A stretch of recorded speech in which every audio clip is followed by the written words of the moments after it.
takes a little while to get the stream rolling, get the show on the road. Bring that music down so we can get the show on the road, man. Get the show on the road. Do a little minor modifications. Some of you guys were here last night.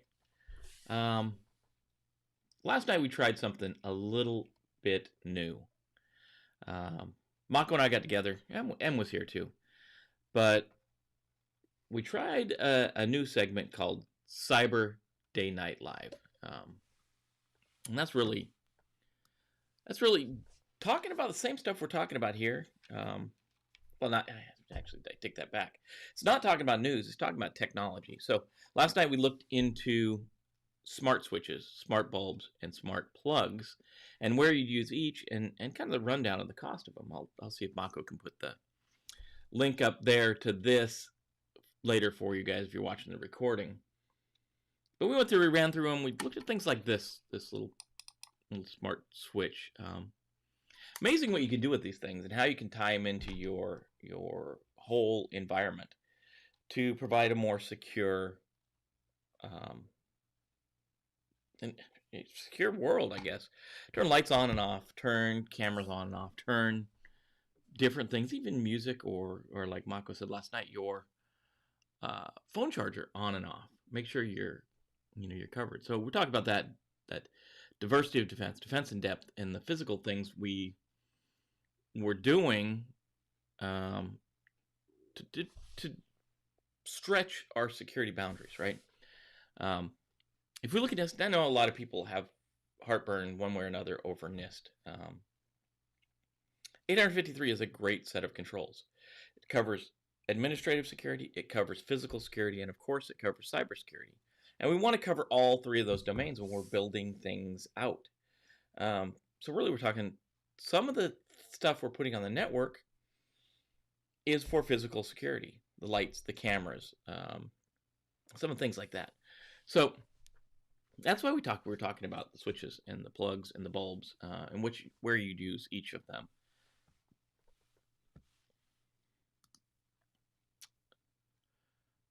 Coda, good morning. Nice to see you again. Always good to see you. Glad you're making it more often now, and that's awesome. Love to see that. Quite a bit of stuff going on in the news. I cut it down to 4 or 5. I forget how many articles I got this morning. But there's a ton of stuff going on. Lots of ransomware going on. Good morning, Alex. Good to see you. I can put this back in the right place now. Yeah, just a lot going on. So, and then tonight we will be throwing Mako in front of the camera again, and he's going to talk about CPUs. So if you're new to computing, new to IT, or you have friends that are trying to get into the field, tonight, I think we're targeting about 7 o'clock. We're going to go live, and Mako is going to talk about AMD versus Intel and ARM and CRISC and RISC processors.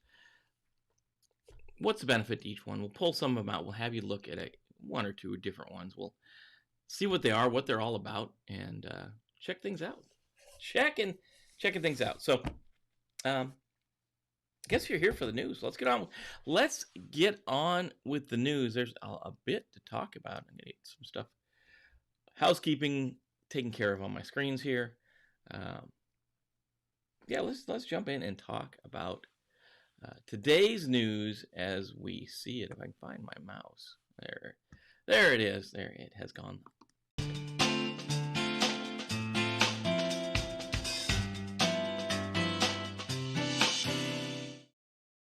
What was a good, nice, calming guitar melody on a Tuesday morning?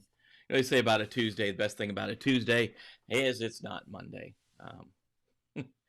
So who knows, every day, treat every day, every morning is a Monday, every evening is a Friday. Good way to live life. Lots to do, lots to take care of in your world. Empire Market. So Empire Market's in the news. It's part of your general bag of rapscallions in the dark net. So dark web empire market still down after 3 days. Security Affairs has this article on their site talking about, is this a distributed denial of service attack, or is it an exit scam? So the dark web marketplace empire market has been down for at least 3 days.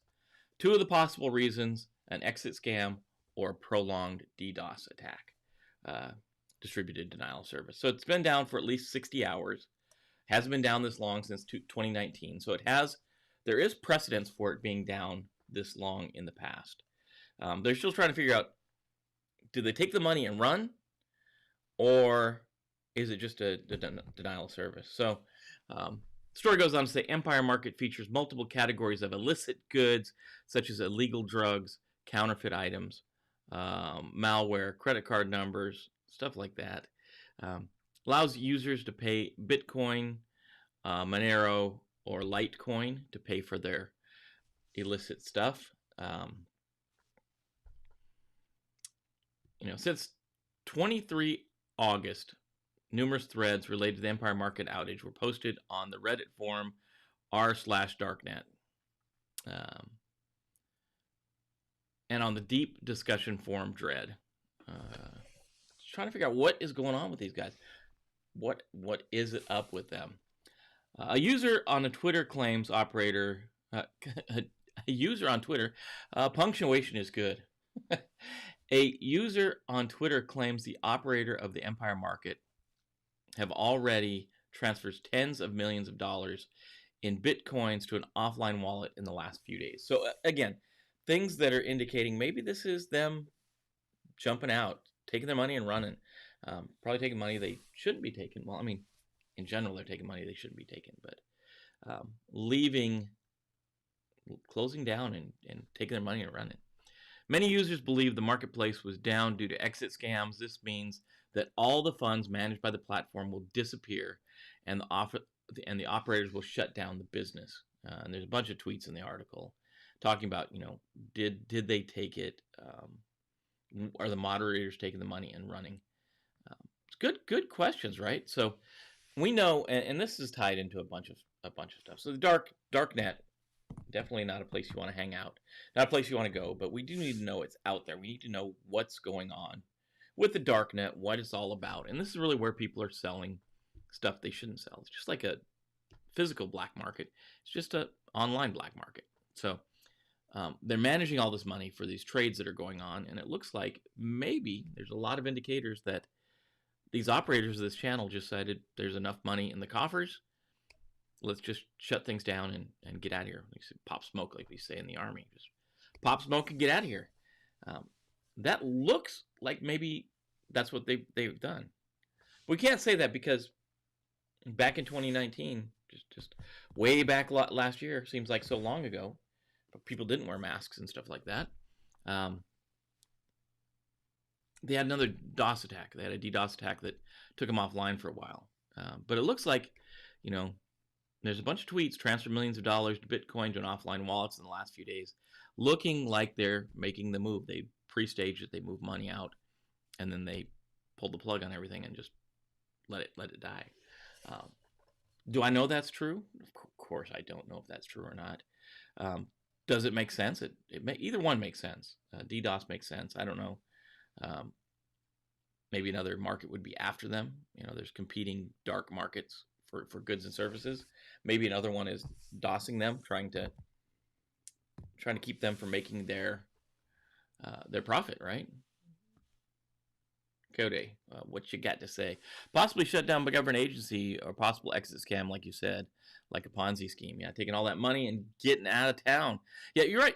Another good point. Yeah, maybe the government has got a hold of these. And we know in the past, the government, especially the FBI, has been able to infiltrate some of these darknet operators. And to some points, even at one point, an FBI agent was operating one of these darknet organizations.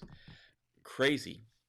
Before they, I should say, I won't say he or she, was able to get enough information to get a bunch of people arrested. So yeah, Coyote could possibly shut down by the government. Could be. Government could have infiltrated, and maybe that's why you're not hearing anything, because they're doing the roundup of folks and all that jazz. Great point. Great point. Could be government. Could be a DDoS. Could be they took the money and run. The big indicator for me is moving all that money into a wallet. Moving the money into offline wallets. Moving money out before this happened. Just could be coincidence. Could be maybe, if the operators felt the government, felt, they and you watch these cops and robbers movies, you watch these movies, you see the bad guy gets a bad feeling before the raid happens. Maybe that's what happened. They got a bad feeling before the raid happened. They started moving money out just in case of a seizure or anything like that. So maybe that's why they moved it. It's hard to say now. We do know that one of the things we know, it's a dark market. It is down. There's obviously there's other places people can go, but this was a pretty big one. Tens of millions of dollars in Bitcoin. Wow. Just disappeared, and they could be gone. Darkfall has a tweet out. Empire Market remains under a large DDoS attack, making it very slow to access. Monero functionality appears to be broken. Bitcoin is functioning according to multiple trusted sources, always PGP and verify URL. Many phishing links are circulating. It's funny that the dark operators, these folks that are in this world, this illicit world of the darknet, where they're buying and selling illicit goods, including malware and stuff like that, are warning each other to verify URLs, use PGP encryption, and watch for phishing links, which is kind of funny. So they're practicing good security practices, best practices for security amongst their amongst each other. Darkfall also says another tweet: beware, there are many false narratives and FUD, fear, uncertainty, and doubt, circulating. We are here and are hard at work. Doing anything safely takes time. PGP verified. Update from Empire Market staff on Dread. So there's a tweet out there. So there's a bunch of stuff going on there. Any of these scenarios is possible, including Coyote's possible scenario, right? So they've taken the money and they've run, and they're just continuing to tweet to make people calm while they get the heck out of Dodge. They're actually under a DDoS attack, and in this case, they're trying to calm people, let them know they're coming out the other side, or the government has snatched them up, and in this case, maybe the government agents are saying, "Hey, just keep calm, just do what you're doing, and we'll continue to grab people's names, get ready to come and get you." I don't know, Waves. Time will tell. Just know that this going on. One of the things you should know today. Empire Market is down. If folks start talking about that today, it is down. We don't know why. We don't know what's going on. We just know you can't get it to buy your illicit goods right now. Interesting attack is in the news. This attack's a little interesting. So attackers can use Unicode and HTML to bypass email security tools. Now, first we'll talk about the different way that some of these tools work. So one of the ways the security tool works is signature based. It's looking for something, and if it sees something, it can trigger on that and throw an alert or block the email or delete it or whatever our protocol is set. Another way is obviously heuristics, where we learn things about a system, and we learn normal, and then anything that's not normal is suspect. So we'll talk about the first way: signature-based security programs.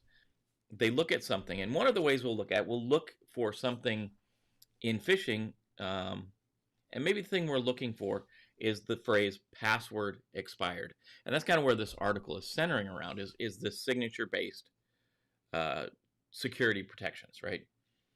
So the article talks about the phrase "password expired," and a lot of phishing scams work around, hey, your password's expired, and click on this link to update it, or you're not going to have access to the account, right?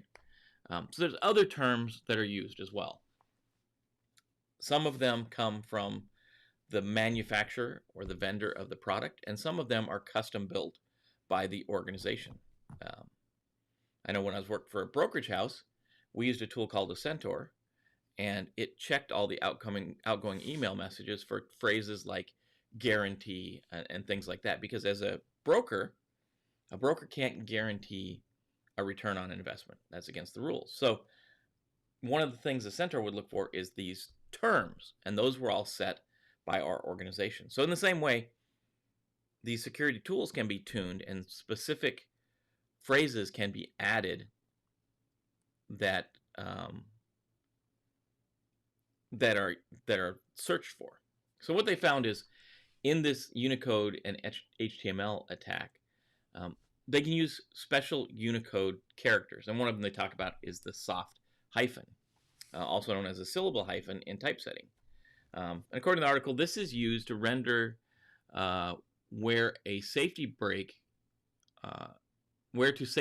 a line and insert a visible hyphen. So if something changes, we can have these soft breaks, and that's where we want the word to be split in two, right? Makes sense, because we shrink something down. Maybe we don't want it split 3 characters and then 8. Maybe we want it somewhere in the middle where it makes sense. So we put a soft hyphen in there. Normally it's not visible, but if we ever have to split the word, that's where we want the word split. So it's a non-visible character unless it needs to become visible. So what the bad guy has done is taken that phrase, change your password, and they put these soft hyphens in between every single character. So C, soft hyphen, H, soft hyphen, A, soft hyphen, on and on and on. So now it's not change your password, it's a longer string, and it's got these soft breaks all the way through, these soft hyphens all the way through. So now when the scanning tool looks for that signature of the word change your password, or the phrase change your password, it's not there. This other phrase is there, but it's not there. And obviously we can tune our tool. We can put this in there. We can put C, soft hyphen, H, soft hyphen, all the way through, and put that on our signature. But these soft hyphens aren't the only Unicode characters that can be used there. There's a bunch of Unicode characters, and every time we add a new signature, although we have faster processing power now, every time we add a signature, it slows the system down just a little bit, because that's another line the program has to look at for every email that's going through, right? So it does add complexity, right? Another one they said is the attackers also use the display : none setting, which is an element of CSS, or cascading style sheets, that lets a browser render text as invisible. The phisher made an error putting text where they wanted to see within the span element. Even though the CSS was written to render spans as hidden, the attacker used the invisible span trick to hide the repeating text 4008 between the words of the phrase password for user@example.com. So essentially they put this number string in there, and it was supposed to be a hidden span, and the number is random. So each email will have a different number. So between the words password for user@example.com, and obviously that would be password for johnsmith@genericemail.com, it would put this invisible span in there of a random character.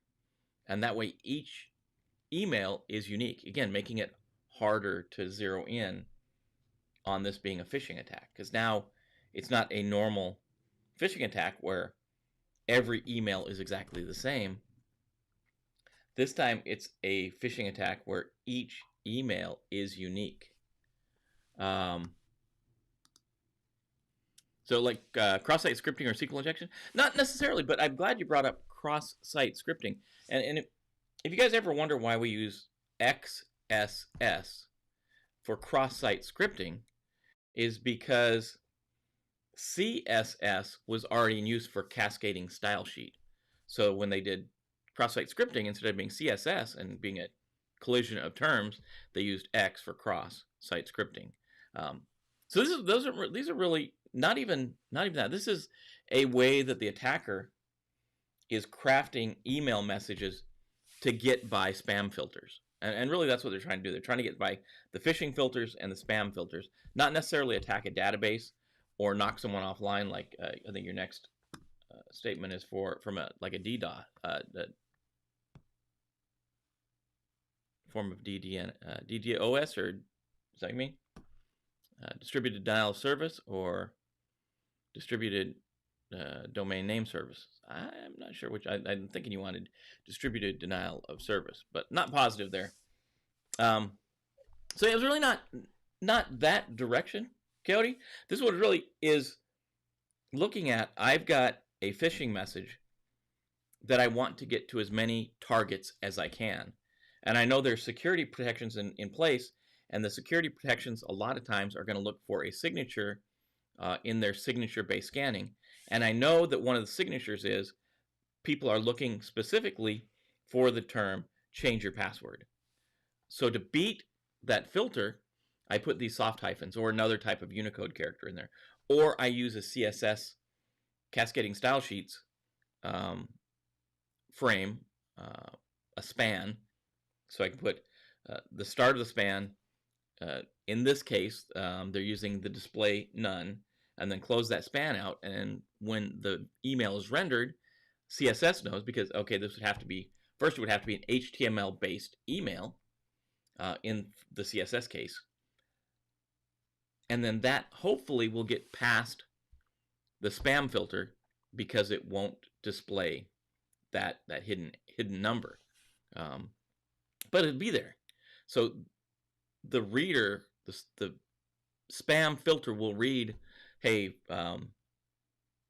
what's the password for 40,008 user at example.com is not the same as password for 10,022 at user at example.com. So it's not seeing them as a pattern of the same exact email going through every time. Yeah, DDoS. Okay, yeah, that's what you're saying. DDoS. Yeah, so it's not those two attacks. This is just, it's part of a social engineering attack, part of a phishing attack, and we're trying to defeat the email filter. We're trying to get our phishing email through the email filter, and this is some of the ways they're doing it. It's pretty rudimentary if you think about it. Unicode characters have been around forever, and there's a lot of them that don't display. There's a lot of non-displaying characters, especially if, let's say, you're writing something in the English alphabet. There's a lot of characters that just don't get displayed if I use them from Unicode, because there's a lot of characters from other languages. There's a lot of characters from that are just non-display characters, like these soft breaks, that we can use to try to defeat the filter.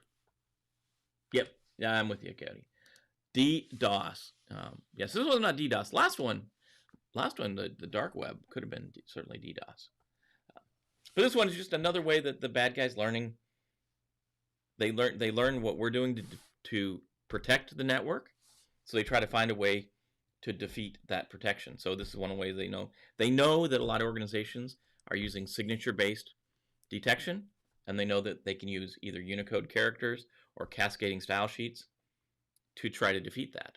So then we have to build our defenses up. So we have to make sure that all of these types of signatures are in our filters, and then they're going to do something else. So in this example, it's change your password. There's a bunch of other phrases that are filtered for as well, and those could all be modified using these Unicode characters or the CSS. So just know, the bad guy is not a big dummy, right? The bad guy's not a dummy out there sitting, and we haven't really seen that perception of the hacker being the kid sitting in his parents' basement. That old stereotype is pretty much gone. Organized crime, nation states are running a lot of this stuff. Very organized, very meticulous. very good at, especially when you talk about nation states. We talk about nation states that are launching some of these things like our APT actors. Very meticulous, very methodical, because they have a process that's been used for hundreds or thousands of years to wage warfare that's now being modified for the cyber battlefield. So we see the same techniques being used that were used in traditional military operations now being used in cyber operations, right? IPP, intelligence preparation of the battlefield, is one of the things that the military was big on. You know, figure out where your land space is, figure out where things are, and that's the intelligence and preparation. Figure out where all the bad guys are. Same thing's going on here. Figure out what the cyber landscape looks like. Figure out where, you know, the bad guy, in this case, our target defenses are in place, and now let's figure out how we can defeat them. We know that there is a thing that is filtering email. How can we defeat that thing that's filtering email to get our malicious code through, or our phishing email through, that hopefully someone will click our link and come visit our malicious site, and then our attack moves on. That's what this is all about. Unicode is funny. Unicode's been around for a while, just being used for yet another purpose, right? Hoa Sen Group. Hopefully I'm saying that right. My Vietnamese, of course, is not very good. Experts at a threat intelligence firm, Cable, came across a post published by Maze ransomware operators claiming that they have breached the steel sheet giant Hoa Sen Group. Hoa Sen is a steel sheet manufacturer and owner of a group of companies in Vietnam, and they're the leading exporter of steel sheet in Southeast Asia. They're founded in 2001. They have about 7,000 employees. The group is 343 different companies, and their annual revenue is about $1.18 billion. So big target for them. According to Maze, they have got their, you know the way Maze works. Maze takes your information off first, and then they encrypt your data, and then they ransom the data, the encrypted data. And if you don't pay for the encrypted data, so maybe you've got backups and that kind of stuff, then they'll release the data they've taken. They'll put that onto a public website that they manage and run. Excerpt Cable analyzed the data leaked in an archive containing about 1.64 gigabytes of files that correspond to about 5% of the overall stolen data that Maze ransomware has released. According to the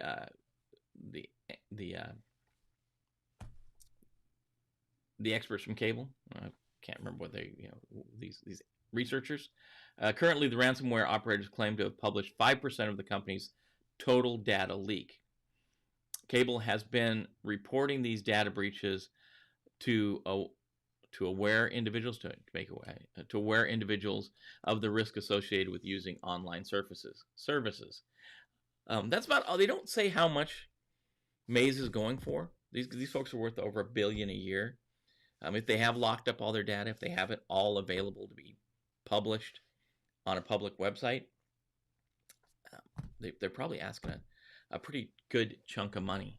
$1 million, $2 million would not be extreme to ask in this case. And we're going to talk about that later, the amount of money these folks make sometimes. The article, and this one, who is this by? Oh, it's Security Affairs again. They're making our list quite a bit. Below are a list of tips provided by Cable to prevent ransomware attacks. Never click on unverified or unidentified links. Do not open untrusted email attachments. Only download from sites you trust.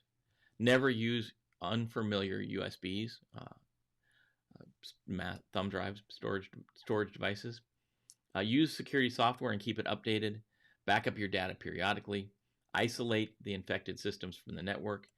Use a mail server content scanning and filtering. We talked about how to get by that just a minute ago. And never pay the ransom. And sometimes I think that last one, Never pay the ransom is a hard one for companies to do now. If they have fully breached an organization and they have locked up the data, and maybe the organization does have backups and they're worried about the data being published on a public site, that may drive them to pay the data or pay the ransom. Or maybe they don't have good backups. Maybe the backup system they've got isn't working as it should be, and now they're not only worried about the data being posted on a public site, but they can't recover the data either. So it's easy to say don't pay the ransom, and I guess until you're in that position. So yeah, Maze back in the news. Maze back in the news. Ton of information that looks like they've pulled off of these servers for this Hoisin Group. Yeah. During ordinary monitoring of the deep web and the dark web, researchers at Cable came across a leak disclosure post published by the Maze ransomware operators that claim the hack of the Hoisin Group. Bad news for those guys. That's the place you don't want to be standing where your data's been exfiltrated. The data that you have has been encrypted, and you don't have the keys, and now you're facing a ransom. What do you do? And I know the security researchers are going to say don't pay it. It leads to a bad precedent because now the malware operators, these ransomware operators, are getting the money that they want, and of course they'll continue doing their attacks. So as a community, we should never pay the ransomware, and then we should never pay the ransom, because then the ransomware becomes ineffective, because if no one pays the ransom, there's no money in it. But you got to do business too. So it's one of the things every organization is going to have to balance on its own, because not only do you have maybe you have the best recovery program in place. You've got all your data backed up. It's backed up every 5 minutes. You have everything you need. But the other side of this is, especially groups like Maze, they'll just post your information online. Is that good? And maybe that's the thing you're more worried about. Obviously, check the article out in the show notes below. Speaking of dark stuff, the DarkSide, new targeted ransomware, demands $1 million ransoms. And that's why I say last one. If that company's over $1 billion annually, asking for multi-million-dollar ransoms is not crazy. So this article is from Bleeping Computer. A new ransomware named DarkSide began attacking organizations earlier this month with customized attacks that have already earned them $1 million payouts. Starting August 10th of 2020, the new ransomware began operation performing targeted attacks against numerous companies. A press release, I love how these guys operate like a business. This is a press release from the ransomware actors. So in a press release issued by the threat actors, they claimed to be former affiliates who had made millions of dollars working with other ransomware operations. We're a new product on the market, but that does not mean we have no experience and we came from nowhere. We've received millions of dollars profit by partnering with other well-known crypto lockers. We created DarkSide because we didn't find the perfect product for us, and now we have it. Article states that DarkSide states they only target companies that can pay the specified ransom, as they do not want to, and this is in quotes, kill your business. And that's in the ransom they sent out. So essentially they're going to kill your business if you don't pay the ransom. The threat actors have stated that they do not target the following types of organizations. They've got a code of ethics they're following. They're not going to target hospitals, hospices, anything dealing with the medical field, education field, schools and universities, nonprofit organizations, or the government sector. And the article goes on to say it's too soon to understand if they're going to honor the statement or not. From the victims seen by Bleeping Computer, DarkSide's ransom demands range from $200,000 to $2 million, and the numbers could be more or less depending on the victim. And it looks like, according to the article, the people that have paid the ransom, the information has not been published, right? DarkSide states that if a victim does not pay, they will publish all of the data on their website for at least 6 months. The extortion strategy has been designed to scare a victim into paying the ransom, even if they can recover from backups. If the victim pays the ransom, DarkSide states they will remove the stolen data from their leak site. For victims that have paid the ransom, their data has already been removed from the site. Another thing unique about this one is each attack is custom built. So when performing attacks, DarkSide will create customized ransomware executable for the specific company they're attacking. When executed, the ransomware will execute a PowerShell command that deletes shadow volume copies on the system so they cannot be used to restore. They even turn off different services to make the encryption more effective.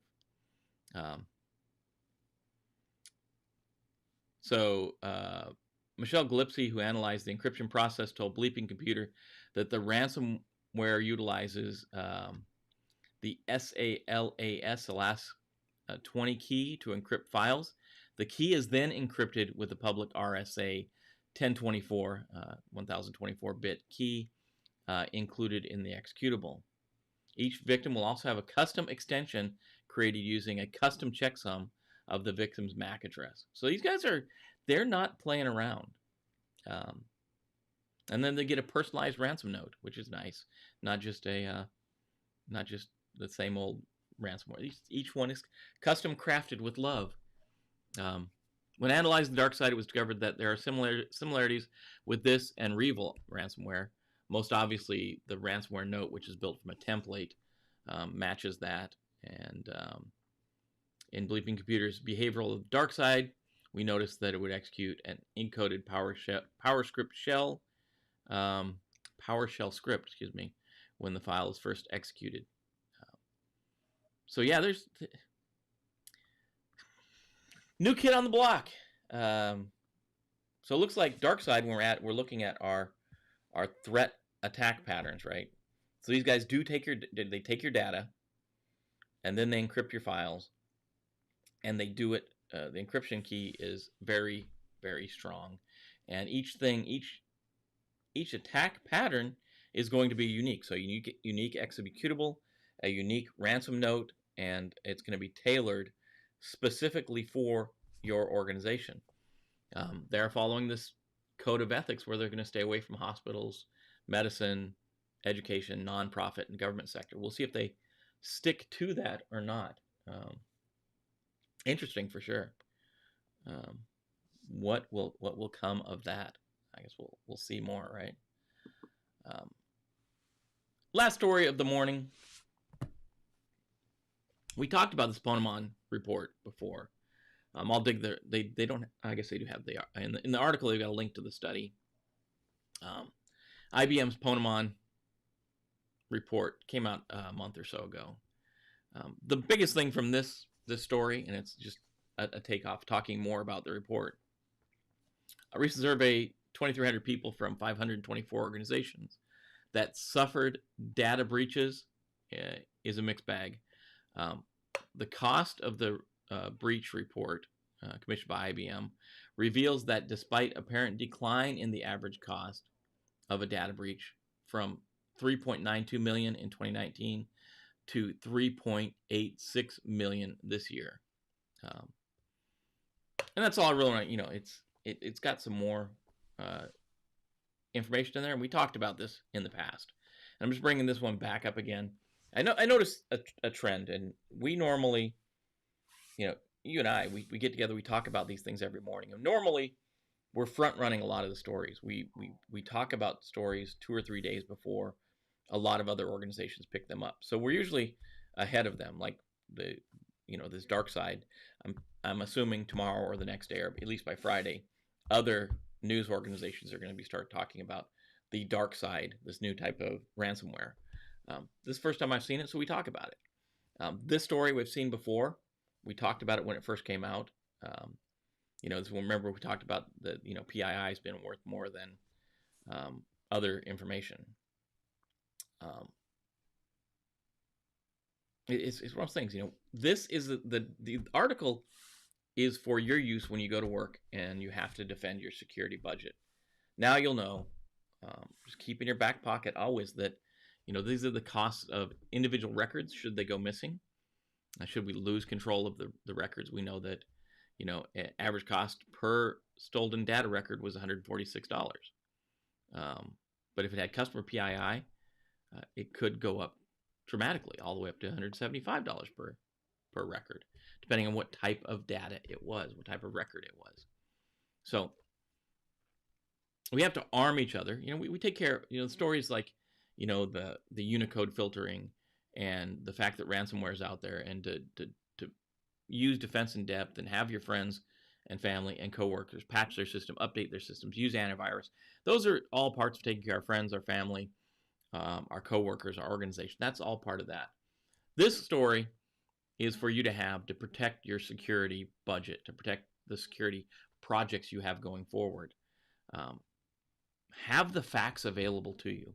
Know that what, on average, breaches cost an organization. So this is a breach in 2020. An average breach is going to cost an organization a little less than $4 million. So when you're fighting to get $8,000 to have something like Nessus, just make sure, it may or may not help you to know that, hey, if we run Nessus, we can make sure that our systems are patched and updated and don't have specific vulnerabilities or misconfigurations. This $8,000 could help us avoid paying under $3.86 million is the average breach. Obviously, there's only so many times you can pull that card out and use it, but know that these things, no breach costs on average about $4 million each breach. Know that a individual record, depending on what it can be, is between $150 and $170 each for each record that's lost in a malicious attack. We need to know these kind of things. We need to have them in our back pocket. So if we need to defend ourselves, defend our budget, defend our organization, defend the tools we're using, we have some facts. And this is it's done by a reputable organization, IBM. Ponemon report comes out every year. They didn't say exactly what the organizations, but 524 organizations that suffered data breaches. This is what on average they paid. So it's a lot of money going out to these things. So have that. That's for you guys to have in your pocket. Protect yourselves. Know what breaches cost an organization. Know these other folks are running out there. This DarkSide. If you happen to be in DarkSide's sites, it's pretty effective, pretty efficient. Scary what they do. Your backups will help you recover from it, but your organization may still pay the ransomware just because they don't want that data released on the interwebs. Scary thing. $200,000 to $2 million is their ransom. Other stuff we need to know. So that's your rundown of the news of the day. That's where we talk about what's going on, what's the things going on in your world out there, what you need to know about what will help you out. So the big pile of money is going to go away. Today is the 25th of August. You gotta have something to talk about the water cooler. It's banana split day. Not those guys. Maybe you guys are my age and you remember the banana splits. That was the straight 70s version of some of the child's kids shows. Those guys make me laugh just looking at them. It's crazy to think that was entertainment. When you can watch some of the shows on YouTube, you're like, wow, there was something really wrong going on back then. We're actually talking about this banana split day. It's National Banana Split Day, August 25th. Dairy Queen, obviously, is a big fan of this national day. There's not proof that this is a national day. But of course, we're going to take these holidays when we can get them. You don't get the day off, but you could go by and grab yourself a banana split. Maybe that's for dinner, after dinner. Maybe it's your lunchtime snack. Maybe you have banana split for breakfast. I don't know. It's not going to be a bad thing. Do know that we have Trivia Night coming up just a couple nights away on the 27th. Trivia Night, get together. It'll be fun time. 4 domains, 10 questions each. We're going to run, as always, we are using Socrative or Socrative, depending on how you want to say it. Trivia Night's free. Come out and join us. You might win a prize. You might just prove that you got the security chops to be head of the pack in the security world. It's a fun time. We always have a good time. Grab your beverage of choice. And that's what we'll be doing Thursday. We won't be doing any other live broadcast Thursdays, but normally Tuesdays and Thursdays we got live stuff going on. We may just have live stuff going on all the time, every night now. I'm just trying to get stuff out, things out in the world. So that's where we're at. I hope you guys are doing good. Hopefully, you're doing like Mike and Sierra Bravo say. You're going to go get some today. I'm going to say take care of your friends, your family, your coworkers, your organization. Take care of yourself. Take care of each other. Make sure, if somebody calls in that need for some help, let's help them out. Let's make sure we take care of folks. Small community. Yeah, it's funny. You'll keep running into the same folks over and over again in this community, either virtually or physically, when we get back to that world of physically being around each other. So take care of each other. As always, share with your friends, like, comment, subscribe, hit the bell to be notified when new content comes out, because new content's going to be coming out all the time now. We're pushing stuff out. We got a lot of stuff we want to talk about, a lot of stuff we want to cover, and our summer is almost running over. Summer of fun, we wanted to get all this stuff out, and we got a lot of stuff to do yet. So you can see a lot of stuff. So between now and then, join us tonight. We'll talk about processors. Join us tomorrow, 7:30. We'll be talking about Cup of Cyber and the news that's going on. Join us tomorrow night at 7 p.m. Eastern time, all Eastern time, for all this fun stuff. So you guys be careful out there. Give me the big thumbs up if you like the show. Let me know in the comments below what you would or would not like to see. And till then, we'll see you again, I guess, tonight. If you can't make tonight, we'll see you tomorrow. Be careful out there and be good to each other.